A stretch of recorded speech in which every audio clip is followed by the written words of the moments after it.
एक वाटी भगर आणि अर्धी वाटी साबुदाणा 15 मिनिटं अगोदर गरम पाण्यामध्ये भिजत घातला होता। आता 15 मिनिटांमध्ये गरम पाण्यामध्ये छान असा साबुदाणा आणि हा भगर भिजला जातो। जर तुमच्याकडे वेळ असेल तर 2-3 घंटे अगोदर हे थंड पाण्यामध्ये भिजत घाला।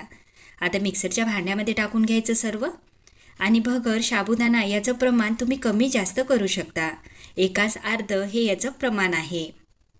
1 वाटी भगर आणि अर्धी वाटी साबुदाणा, अर्धी वाटी आंबट दही, त्यामध्ये 1 चमचा साखर घालायची, थोडं थोडं पाणी टाकून एकदम बारीक वाटून घ्यायचं। हे पहा अशा पद्धतीने। आता वाटलेलं वाटण एका बाउलमध्ये काढून घ्यायचं आणि मिक्सरच्याच भांड्याला विसळून थोडंसं पाणी सुद्धा घालायचं। हे पहा अशा पद्धतीचं बॅटर हे असलं पाहिजे, जास्त घट्टही नाही जास्त पातळही नाही।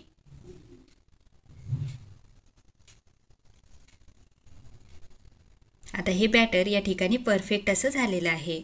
आता त्यासोबत चटणी बनवण्यासाठी मी जेव्हा साबुदाणा भगर भिजवायला टाकलं होतं तेव्हा मूठभर शेंगदाणे सुद्धा टाकले भिजवायला। आता हे भाजलेले शेंगदाणे होते, कच्चे टाकले तरी चालतील। थोडंसं खोबरं टाकलं होतं भिजवायला, तेही टाकून घ्यायचं तुकडे करून।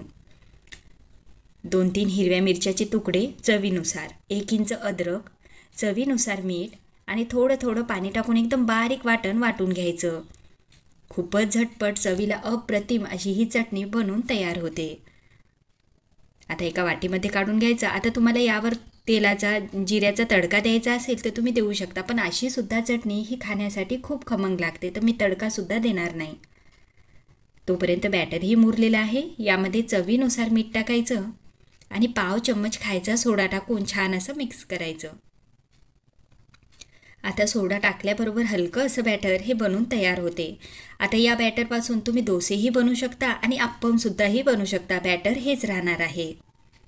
तर बॅटर तयार आहे। लोखंडी तावा घेतला, त्यावर थोडंसं तेल टाकलं, तावा छान गरम झाल्यानंतर पाण्याचा शिडकावा मारला आणि रुमालाने पुसून घेतलेला आहे।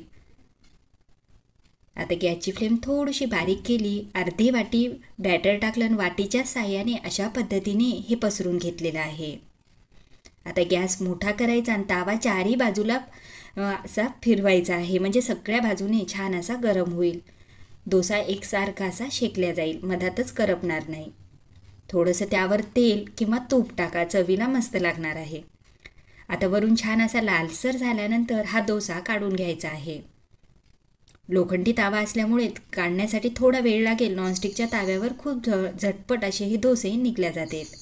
आता ही चटणी आणि गरमागरम कुरकुरीत हा डोसा जेव्हा गरम असेल तेव्हा छान असा कुरकुरीत होईल आणि थंड झाल्यानंतर हा नरम पडेल।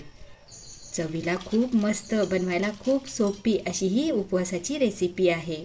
उपवास न धरणारे सुद्धा उपवास धरतील। खूपच मस्त ही डोसा आणि चटणी बनवून तयार झालेली आहे।